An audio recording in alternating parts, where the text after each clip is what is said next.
여러분, 이 시대의 한국교회를 어떤 눈으로 바라보고 계십니까? 혹시 아픈 마음으로 바라보고 계십니까? 아니면 어떤 분은 참 때로는 너무너무 화가 나서 고통스러운 마음으로 한국교회를 바라보는 분들도 있을 것입니다. 이 필립 얀시라는 분이 교회에 대한 쓴 유명한 책 중에 교회 나의 고민 나의 사랑이라는 책이 있습니다. 교회는 그야말로 그 책 제목이 암시하듯이 그에게 고민거리였고 그러나 포기할 수 없는 사랑이기도 했습니다. 이 책에서 필립 얀시는 쉐렌 키에르케고르의 우화를 가지고 이 시대의 교회의 자화상에 대해서 이렇게 설명합니다. 교회의 교인들은 집거위들이다. 설교자는 비행의 경위에 대해서 말한다. 우리는 더 이상 뒤뚱거리며 걸어다니지 않아도 됩니다. 이 장소에만 머무를 필요도 없습니다. 설교자 숙거에 신도들을 벗돋는다. 우리는 저 창공으로 날아갈 수가 있습니다. 더 먼 지역, 더 축복받은 땅으로 비행할 수가 있습니다. 우리는 정녕 날 수가 있습니다. 거위들은 매주 설교를 들으며 꽥꽥거리는 소리였겠지만, 참 여기서 감동이 돼. 설교는 꽥꽥거리는 소리였겠지만 하지만 아멘으로 화답한다. 그리고는 다시 일렬로 서서 뒤뚱거리며 집으로 간다. 그들은 여전히 걸어서 간다. 날 자고 설교했지만 걸어서 가는 교회. 필립 얀시는 이어서 이렇게 말합니다. 솔직히 말하면 내가 전장에서 언급한 비유들의 드높은 지향점을 향해 비상하는 교회란 드물다. 대개의 교회는 회원들 상호 간의 이득만을 위해 구성된 사교 모임의 느낌을 준다. 그러나 신약 성서가 제시하는 교회의 모범은 일단 바깥 사람들을 위해 행동하는 교회이다. 우리는 무엇 때문에 하나님께서 애초에 생각하신 교회를 이루지 못하는가? 우리는 왜 하나님께서 애초에 생각하신 그런 교회를 이루지 못하는 것일까? 질문을 바꿔볼까요? 어떻게 그런 교회, 신약 성경이 제시하는 그런 세상을 향해서 행동하는 그런 위대한 하나님의 교회가 될 수가 있을까요? 개척 3주년이 지난 지금 저와 여러분의 고민은 바로 그것이 아니겠습니까? 3년 전 교회를 개척하고 교회를 시작할 때 우리의 꿈은 그냥 신약 성경이 보여주고 있는 그런 이상적인 교회, 그런 아름다운 교회를 향한 그런 발걸음이 아니었겠습니까? 그러나 3년이 지난 후 우리는 여전히 그 고민거리에 대한 해답을 찾고 있습니다. 어떻게 그런 교회에 이를 수가 있을까요? 오늘 본문에 그 해답이 있습니다. 자, 오늘 본문은 바울이 고린도에서의 사역을 마치고 수리아로 귀향하는 도중에 에베소라는 그런 도시에서의 에피소드가 기록되어 있습니다. 자, 어떤 에피소드인지 본문 19절에서 21절까지 읽어볼까요? 있습니다. 시작. 에베소에 와서 그들을 거기 머물게 하고 자기는 회당에 들어가서 유대인들과 변론하니 여러 사람이 더 오래 있기를 청하되 허락하지 아니하고 작별하여 이르되 만일 하나님의 뜻이면 너희에게 돌아오리라 하고 배를 타고 에베소를 떠났다. 여러분, 2차 전도여행을 이제 마무리하는 시점에서 수리아로 가기로 결정을 했습니다. 너무나 지쳤어요. 모든 에너지가 다 바닥이 났습니다. 그래서 귀향하는 도중에 에베소라는 지역을 들렀는데 거기서도 사도 바울이 복음을 전한 거예요. 그러자 여러 사람들이 예수님을 믿게 됐어요. 예수님을 믿고 나서 바울이 더 있기를 원했는데 그냥 바울이 나중에 하나님이 인도해 주실 것이다. 그때 우리 다시 만나자고 떠나간 거예요.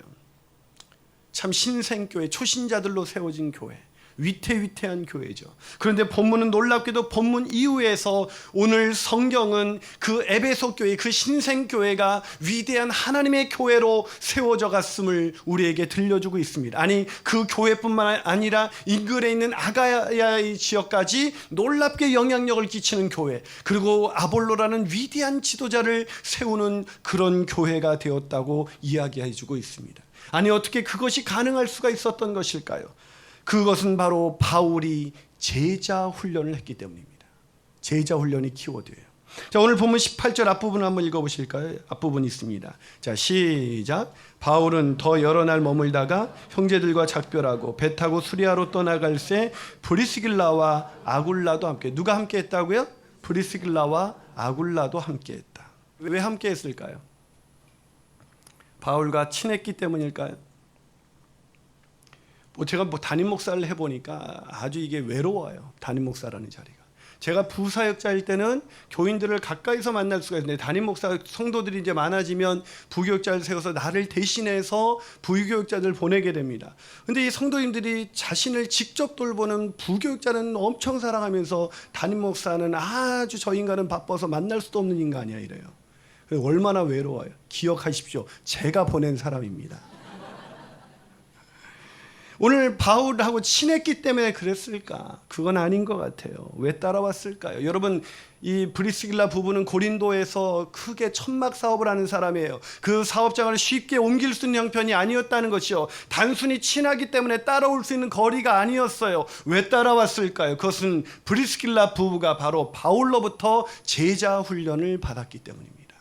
바울의 제자였던 거예요. 이 제자 훈련을 통해서 바로 그 에베소 지역이 바뀌기 시작한 거예요. 브리스길라 부부를 통해서 바울이 브리스길라 부부를 제자 훈련시켰고, 브리스길라 부부가 바로 아볼로를 제자 훈련시켰고, 아볼로 부부가 아가야에 있는 성도들을 제자 훈련시키면서 그 지역에 있는 교회가 놀랍게도 신약 성경이 꿈꾸는 그런 위대한 교회가 될 수가 있었던 것입니다. 그래서 사도 바울은 자신의 사랑하는 믿음의 아들 디모데에게 디모데후서 2장 2절에서 이렇게 말합니다. 자, 한번 같이 읽어볼까요? 디모데후서 2장 2절입니다. 시작. 또 내가 많은 증인 앞에서 내게 들은 바를 충성된 사람들에게 부탁하라. 그들이 또 다른 사람들을 가르칠 수 있으리라. 아멘. 여러분, 제자 있으십니까? 우리 인생, 우리 교회가 이제 하나님이 꿈꾸시는 그런 신약 성경적인 교회, 그 이상을 실현하기 위해서 가장 중요한 것은 우리가 제자 되어야 하고 제자 삼는 교회가 되어야 한다는 것입니다. 저는 우리 교회가 그런 교회가 되어서 시간이 지나도 하나님이 꿈꾸시는 그런 위대한 교회로 서게 되시기를 주님의 이름으로 축원합니다. 자, 그렇다면 우리가 어떻게 주님의 온전한 제자가 될 수가 있을까요? 첫 번째는 제자 훈련의 출발인 전도를 해야 합니다. 제자 훈련의 출발이 전도라는 거예요. 여러분, 누구보다도 탁월하게 제자 훈련을 했던 이 바울이 위대한 전도자였다는 것을 기억하시기를 바랍니다. 자, 오죽하면 바울은 잠깐 들렸던 이 에베소라는 지역에서도 전도를 해요. 자, 본문 19절 볼까요? 자, 본문 19절 있습니다. 시작. 에베소에 와서 그들을 거기 머물게 하고 자기는 회당에 들어가서 유대인과 변론을 했다. 복음을 전했다는 거예요. 어디에? 에베소에 도착하자마자 회당에 갔습니다. 그래서 복음을 전한 거예요. 틈만 나면 전하는 거죠. 여러분, 전도는 틈만 나면 하게 되시길 축원합니다. 우리가 전폭이나 사역일을 통해서도 할 수 있으면 더 좋겠지만, 혹시 그렇지 못할지라도 그냥 지나가면서 우리 교회 나와보세요. 이것도 하나의 귀한 복음의 끈이 될 수가 있어요. 제가 어저께도 한 집을 신방 갔더니 그냥 같이 일하는 사람에게 우리 교회 한번 나와봐, 좋아. 그랬더니 진짜 나오더래. 나올 줄 몰랐대요. 그래도 나오게 되는 게 복음의 끈이에요. 우리는 구원의 손길이어야 합니다. 어디 가든지 누구를 만나든지 우리가 손을 내밀어 그를 구원하는 사람들이 되시기를 주님의 이름으로 축원합니다. 자, 그러자 어떤 일이 일어났습니까? 본문 20절 읽어볼까요? 자, 20절입니다. 시작. 여러 사람이 더 오래 있기를 청하되 허락하지 아니하고. 다 이 여러 사람이 누구예요? 바울이 복음을 전해서 예수 믿게 된 에베소의 성도들이죠. 그 짧은 시간에 복음을 전했더니 이들이 바울을 붙잡았어요. 왜 붙잡았겠어요? 그 짧은 시간에 엄청 친해졌을까요? 아니요. 복음을 더 알고 싶었던 거예요. 바울을 통해서. 근데 바울이 하나님이 뜻이면 우리 만나겠지 하고 그냥 떠나간 거예요. 그렇습니다. 제자 훈련의 출발은 전도예요. 바로 이들이 바울을 더 붙잡고 싶은 열망이 왜 일어났습니까? 전도를 받았기 때문이에요. 전도를 받아서 복음을 듣게 되면 주님의 제자가 되고 싶은 열망이 생기거든요. 여러분, 우리에게 가장 중요한 것은 주님의 제자를 삼기 위해서 가장 중요한 첫 번째 스텝은 바로 전도라는 것을 잊지 말아야 합니다. 예수께서 부활하셔서 승천하시기 전에 제자들에게 마지막 남긴 유언이 뭔지 아세요? 그것이 마태복음 28장에 있습니다. 자, 마태복음 28장 19절 20절 같이 있습니다. 자, 마태복음 28장 19절 20절입니다. 시작. 그러므로 너희는 가서 모든 민족을 제자로 삼아 아버지와 아들과 성령의 이름으로 침례를 베풀고 내가 너희에게 분부한 모든 것을 가르쳐 지키게 하라. 볼지어다 내가 세상 끝날까지 너희와 항상 함께 있으리라. 자, 여기에 네 가지 동사가 나와요. 첫 번째가 뭐냐면 가서라는 동사예요. 가서. 두 번째는 뭐예요? 제사 삼으라. 세 번째는요, 침례를 베풀라. 네 번째는요, 가르쳐 지키게 하라. 네 가지 동사가 있어요. 그래서 가장 중요한 주동사, 메인 동사가 뭘까요? 가서 아니에요. 제자 삼으라는 동사예요. 제자 삼으라. 이게 메인 동사예요. 예수님의 마지막 유언은 가라는 것이 아니라 제자 삼으라는 것입니다. 그럼 나머지 동사는 뭐예요? 분사예요. 분사. 공부를 좀 해보신 분들은 아시겠지만 이게 분사라는 것은 주동사를 이루기 위해서 함께 진행되는 동작, 그게 분사로 표현되죠.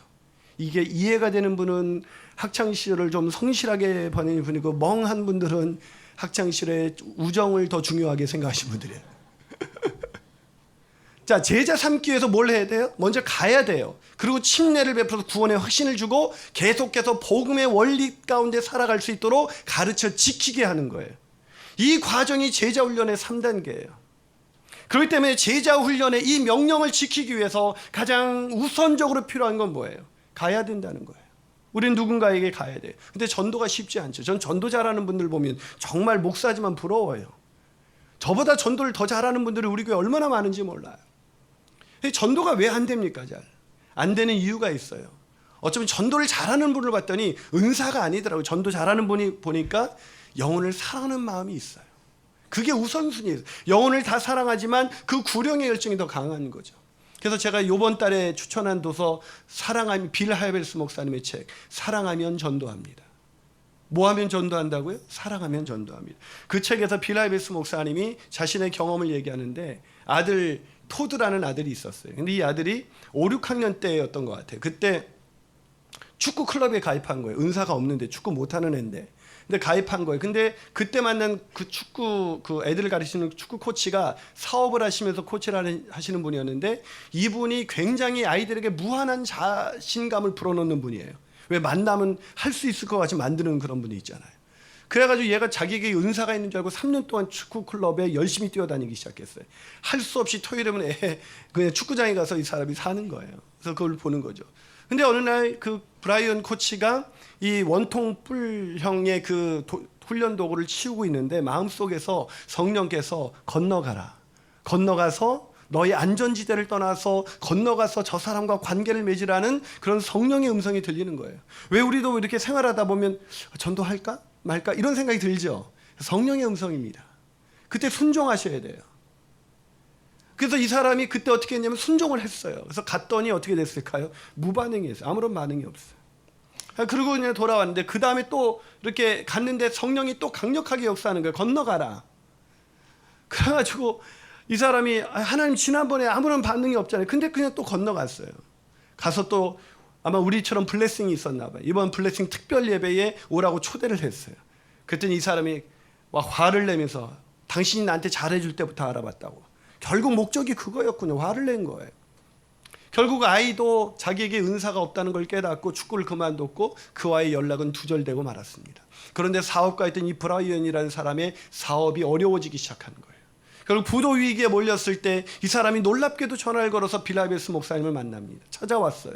그래서 얘기를 줬지만 갑자기 신앙이 없었던 사람이 그 신앙적인 원리를 받아들인다는 게 쉬운 일이 아니죠. 결국 연락은 또 두절되고 말았어요. 근데 더 놀라운 일이 벌어졌습니다. 어느 날 교회에서 침례, 구원의 확신이 있는 사람에게 침례를 주기 위해서 침례 교육을 하기 위해서 이렇게 모임에 갔는데, 거기에 놀랍게도 브라이언이 앉아 있는 거예요. 어떻게 된 일인가 했더니 이 사람이 그 사업은 더 어려워지고 너무나 힘들어져 있을 때, 그때 이 빌 하이벨스 목사님이 생각난 거예요. 그래서 교회를 무작정 찾아온 거예요. 대형 교회였기 때문에 사람이 이렇게 숨어서 들어와서 예배를 드릴 수가 있거든요. 숨어서 들어와서 2달 동안 예배를 드리다가 그 목사님을 통해서 전파되는 메시지, 복음을 통해서 예수가 구주이시고 주님이시라는 것을 알게 된 거예요. 그래서 예수님을 믿고 침례를 받게 된 것입니다. 지금은 그분이 윌로우 크릭 교회에서 제자를 삼는 위대한 평신도 지도자로 일을 하고 있습니다. 그러면서 빌 하이벨스 목사님은 그 책에서 우리에게 이렇게 말씀하십니다. 건너가라. 하나님이 어떤 기적을 베푸실지 잠옷 기대가 되지 않는가. 사랑하는 여러분, 건너가십시오.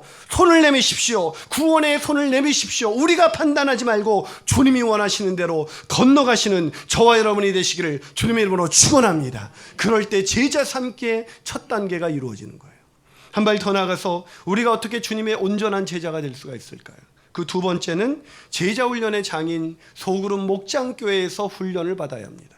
훈련을 어디서 받아야 된다고요? 소그룹 목장교회입니다. 여러분, 말씀드린 것처럼 전도는 주님의 지상명령은 아닙니다. 주님의 지상명령은 제자 삼으라는 거예요. 전도는 제자 삼기 위해서 시작되는 첫 번째 단계일 뿐이지 만약에 전도에 그치게 된다면 제자는 만들어지지 않습니다. 저는 우리 교회의 앞으로의 전도의 방향이 이제 전도할 뿐만 아니라 그를 제자 삼는 일들 가운데 더 활발하게 일어나게 되기를 주님의 이름으로 축원합니다. 이 바울은 그것을 분명하게 인식하고 있었던 것 같아요. 자, 본문 22절 23절 같이 읽어보겠습니다. 자, 있습니다. 시작. 가이사랴에 상륙하여 올라가 교회 안부를 물은 후에 안디옥으로 내려가서 얼마 있다가 떠나 갈라디아와 부르기아 땅을 차례로 다니며 모든 제자를 굳건하게 했다. 제자를 어떻게 했다고요? 굳건하게 했습니다. 여러분, 가이사랴에 상륙해서 이제 2차 그 전도 여행을 마치면서 예루살렘 교회 보고를 하고 수리의 안디옥으로 갔어요. 거기 가서 이제 얼마 동안 쉬는데 너무나 지쳤던 모든 것이 탈진한 상태였기 때문에 충분한 쉼이 필요했는데 바울이 어떻게 했습니까? 얼마 있다가 다시 떠나요. 왜 떠났을까요? 견딜 수가 없었어요. 자기가 전도했지만 그 전도한 영혼들이 믿음 안에서 굳건하게 세워져 있을까? 주변에 여전히 자신을 핍박했던 그들이 거기에 남아서 그 성도들을 핍박하고 있었어요. 바울이 그것을 생각하며 기도할 때마다 여기 머물러 있을 수가 없었습니다. 그래서 바울이 그냥 학자들의 말에 의하면 4-5개월도 못 쉬었을 것이다. 4-5개월도 못 쉰 채 일어나서 다시 3차 여행을 시작하는 것이 본문 23절이에요. 그 3차 여행은 사실은 전도 여행이지만 제자 훈련 여행이라고 부르는 게 더 맞아요. 자신이 이전에 전도했던 지역을 다 돌아다니면서 그들이 신실한 그리스도인으로 굳건히 서 있는가를 보고 있는 거예요. 사랑하는 여러분, 전도하셨습니까? 그럼 한 가지 여쭤볼게요. 전도한 그 영혼들 지금 어디 있습니까? 전도한 그 영혼들 지금 주님의 제자로 굳건하게 세워져 가고 있으십니까? 어쩌면 확인할 길조차 없는 상태에 있는 것은 아닐까요? 중요한 것은 제자화시키는 거예요. 그래서 바울은 그렇게 제자 훈련을 위해서 3차 전도 여행을 떠난 것입니다. 그런데요, 갑자기 본문은 이 본문의 초점을 바울에게서 갑자기 뜬금없이 브리스길라와 아굴라에게로 옮겨옵니다. 왜 이렇게 옮겨줬을까요? 바울에게서 제자 훈련을 받았던 브리스길라 부부가 그때 에베소에서 어떤 일을 했는가, 이것이 본문의 더 중요한 초점이에요. 그 초점이 뭘까요? 자, 본문 24절 26절 같이 읽어볼까요? 자, 읽습니다. 시작. 알렉산드리아에서 난 아볼로라 하는 유대인이 에베소에 이르니 이 사람은 언변이 좋고 성경에 능통한 자라. 그가 일찍이 주의 도를 배워 열심으로 예수에 관한 것을 자세히 말하며 가르치나 요한의 침례만 알따름이라. 그가 회당에서 담대히 말하기를 시작하거늘 브리스길라와 아굴라가 듣고 데려다가 하나님의 도를 정확하게 부르셨다. 브리스길라 부부가 누구를 데려갔어요? 아볼로를 데려왔어요. 아볼로가 어떤 사람이에요? 그는 알렉산드리아 출신으로 아주 언변이 뛰어나고 성경에 능통한 자로서 주의 도를 일찍이 배워서 예수에 가는 것을 누군가에게 가르쳐주는 그런 사역자로 쓰임받는 사람이었어요. 그래서 브리스길라가 가서 이 사람의 설교를 들어보니까 이 사람이 반쪽 복음만 알고 있는 거예요. 요한의 침례. 요한의 침례가 뭡니까? 회개하라. 그게 핵심이죠. 회개의 심령을 만들어서 주님이 오실 때 예수 그리스도의 복음을 받아들일 수 있도록 예비된 그 침례가 요한의 침례인데, 이 아볼로라는 이 성경에 능통한 자였지만 이 사람은 복음에 대해서 정확하게 모르고 있었던 거예요. 그래서 어떻게 했습니까? 이 브리스길라 부부가 그를 조용히 집으로 데려왔어요. 왜 데려왔을까요, 집으로? 고린도전서 16장 19절입니다. 읽어볼까요? 자, 읽습니다. 시작. 아시아의 교회들이 너희에게 문안하고 아굴라와 브리스가와 그 집에 있는 교회가, 어디 있는 교회예요? 그 집에 있는 교회. 누구의 집이에요? 아굴라 부부 집. 브리스가의 집에 교회가 있었어요. 그게 목장 교회예요. 우리 교회에도 수많은 목장 교회가 있습니다. 그 집에 있는 교회가 있습니다. 그 집에 있는 교회가, 그 교회가 제자를 만들어내는 가장 중요한 양성소라는 거예요. 여러분, 왜 브리스길라 부부가 안정된 고린도라는 지역을 떠났어요? 왜 떠났어요? 주님의 제자가 되고 나서 제자 삼기 위해서 자기가 고린도에 있으면 더 많은 사업적 이득이 가능할 텐데 그것을 포기하고 에베소라는 지역에 와서 집을 샀어요. 집을 사면서 그의 고민은 뭐였을까요? 우리 집이 교회가 되기를 원합니다. 우리 집에서 제자 삼기를 원합니다. 그래서 그 집을 디자인하면서 그는 교회를 꿈꾼 거예요. 사랑하는 여러분, 저는 저와 여러분의 집이 교회가 되기를 주님의 이름으로 축원합니다. 제자 삼는 교회가 되기를 주님의 이름으로 축원합니다. 그것이 바로 목장교회의 이상이에요. 그래서 우리 교회는 목장교회를 추구합니다. 왜요? 목장교회가 만들어지지 않으면 교인들은 아무리 성경을 공부해도 지식적인 머리만 커지지 절대로 훈련되어지지 않거든요. 목장교회가 뭡니까? 함께 모여서 그 작은 공동체에서는 피할 수가 없어요. 나의 허물을. 큰 교회에서는 숨어 지내기가 좋아요. 우리 교회 정도만 돼도 숨어 있을 수가 있어요. 예배만 드리고 도망가 버리면 돼요. 나에 대해서 누가 알 필요도 없고 알 수도 없습니다. 근데 작은 공동체에 들어가 보세요. 거기에 들어가면 알 수밖에 없어요. 거기서 우리는 철이 철을 날카롭게 하듯이 우리는 서로 다듬어지면서 서로를 통해서 내가 깎아져 내려가는 것을 경험하는 거예요. 그게 때로는 상처일 수도 있고 아픔일 수도 있지만 그 상처와 아픔을 통해서 그 눈물을 통해서 그는 주님의 제자로 만들어져 가는 것입니다. 그런데 오늘날 모든 교인들은 상처받기 싫어서 목장교회에 들어가지 않습니다. 그래서 여전히 구경꾼으로 남는 거예요. 그러다 보니까 한국교회는 세상을 향해서 영향력을 끼칠 수가 없는 거예요. 훈련의 장은 목장교회입니다.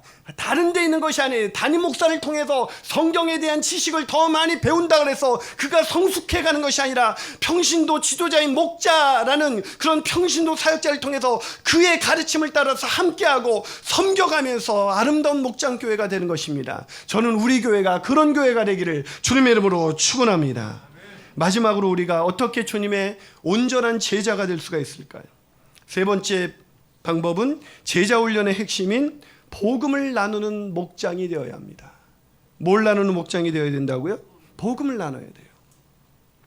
우리 교회 아마 처음 오신 분들은 목장 이런 말이 아마 생소할 거예요. 목장. 지구촌교회에 있을 때 목장이 막 전환하고 있을 때였습니다. 그때 한 목자님, 세워진 목자님들이 미용실에 가서 두 분이 머리를 하게 됐어요. 두 분이 자연스럽게 얘기거리의 주제는 목장이었죠. 당신 목장 어때? 뭐 이러면서 얘기를 했어요. 그랬더니 머리를 깎던 미용사가 갑자기 깜짝 놀라면서 두 분 굉장히 부자신가 봐요. 아니 왜죠? 그랬더니 목장이 있으시잖아요. 그러죠. 목장이 있으십니까? 여러분, 이 목장 교회에 들어가지 않는 것처럼 안타까운 일이 없어요. 근데 더 안타까운 일은 뭔지 아세요? 목장에 들어가서 목장이 뭔지 모르고 목장하는 분들이에요. 목장이 뭡니까? 많은 분들이 구역 예배라든지 성경 공부 모임과 헷갈려요. 비슷한 거 아니냐 그래. 달라요. 구역 예배는 예배하기 위해서 모인 거고 성경 공부는 성경을 공부하기 위해서 모인 소그룹이에요. 그럼 목장 교회는 뭔데요? 목장 교회라니까요. 목장 교회라고 해요. 가장 작은 교회. 작은 교회이기 때문에 목장교회는 작지만 그 안에 모든 교회의 기능이 다 있습니다. 함께 예배하고 함께 전도하고 함께 교제하고 함께 봉사하는 공동체, 그게 바로 목장교회인 거예요. 그래서 목장교회에서 가장 중요한 것은 지체의식입니다. 서로가 연결되는 거예요. 서로가 하나 되는 거예요. 서로가 오픈되면서 가까워지는 것입니다. 그게 가장 중요하죠. 많은 분들이 목장교회를 이해를 못해요. 그래서 목장교회에서 중요한 건 기능이 아니에요. 내가 뭘 얻을까 해서 가는 것이 아니라 그와 내가 지체가 되었기 때문에 함께 가는 거예요. 그게 목장이에요. 요번에 사랑하는 남편을 먼저 천국으로 떠나보냈던 김인자 집사님이 아침에 예배 끝나고 저를 찾아와서 그러더라고요. 목사님, 요번에 장례식을 치러보니까 우리 교인들이 너무 감사한데 제일 감사한 거는 목자님이더래요. 목자님. 자기 인생에서 그 목자한테는 스스럼 없이 자기가 누군가한테 뭔가 부탁을 잘 못하는 성격인데 목자니까 부탁할 수가 있더래요. 목장이 얼마나 중요한지 알게 됐습니다. 그러나 지체의식을 갖기가 쉽지 않아요. 지체가 된다는 것이 힘들어요. 왜요? 나는 그 사람하고 지체가 되고 싶지는 않거든요. 여러분, 이 오늘날 이 목장교회가 뭔지를 이 헨리 나우엔이 정확하게 이렇게 설명을 했어요. 자, 헨리 나우엔이 말하는 목장교회, 교회가 뭔가, 공동체가 뭔가, 그는 이렇게 말합니다. 결코 함께 살고 싶지 않은 사람과 언제나 같이 사는 곳이 공동체이다. 어우, 감동되지 않으세요? 결코 함께 살고 싶지 않은 사람과 같이 살아야 되는 곳, 그게 공동체예요. 목장교회는요, 솔직히 말하면 재밌기만 한 곳이 아니에요. 아픈 곳이에요. 힘든 곳이에요. 그런데 왜 우리가 거기 있어요? 복음. 나 같은 죄인을 살리신 하나님의 은혜, 그 은혜로 살리신 또 다른 형제, 그가 내 스타일은 아니지만, 아니 나를 아프게 하는 사람이지만, 만날 때마다 나를 힘들게 하는 사람이지만, 그 사람도 예수 그리스도의 은혜를 따라 구원받은 하나님의 백성이기에 우리가 함께 있는 곳, 그게 교회예요. 목장교회 전문가인 박영철 교수님이 그의 책 셀 교회론에서 이렇게 말합니다. 현격한 변화를 보여준 초대교인들에 비하여 오늘날의 교인들은 불분명하고도 불확실한 변화에 머물러 있다. 아마도 그 이유는 최선의 경우 그들이 자신들에게 발생한 영적 변화의 의미를 충분히 인식하지 못하고 있거나 최악의 경우 그리스도를 불완전하게 믿고 있기 때문일 것이다. 즉 바꾸어 말하면 예수님을 믿음으로써 구원받는 축복과 이 세상에서의 즐거움과 안위를 함께 누리려는 욕심이 있기 때문이다. 아니면 실제로는 변화되지 않았는데도 변화받은 것으로 속고 있는 것이다. 무슨 말입니까? 예수 믿었는데도 내가 자발적으로 공동체에 들어가서 그와 함께 섞여서 그와 함께 훈련받기를 자청하지 않는다면 그 사람은 하나님의 사람이 아닐 수도 있다는 거예요. 사랑하는 여러분, 복음을 정말로 들으셨습니까? 복음을 아신다면 공동체에 들어가십시오. 목장교회에 들어가셔서 거기서 우리가 다듬어지고 서로 연결되고 서로 맞춰져 서로 안 맞는 퍼즐 같은 우리가 맞추어질 때 그것이 하나님이 꿈꾸시는 이상적인 신약교회가 될 거예요. 그 교회가 바로 우리 교회가 되기를 주님의 이름으로 축원합니다.